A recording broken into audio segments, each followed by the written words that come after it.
Hi guys, sorry I've not done much filming today, just like got in the zone really. Obviously done quite a lot today, didn't have a very good day yesterday because it was raining all day, so there's not a lot we could do. So today we sort of like thought, right, we need to crack on. So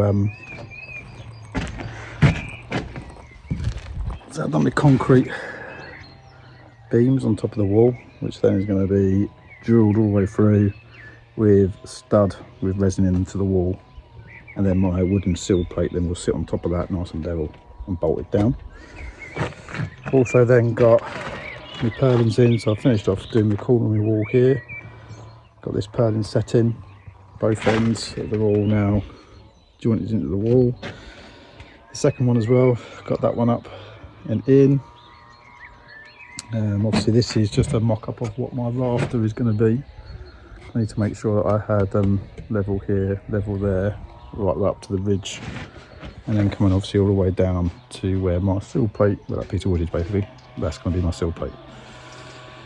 So I need to check all my angles and everything there. So, yeah, so hard day graft, 2 purlins, concrete and a load of stonework. So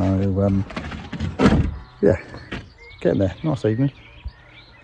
There's a mess because it was windy today. Yeah, nice evening. It's about, I think it's about 7 o'clock now. So I'm gonna go have some dinner. Catch you later.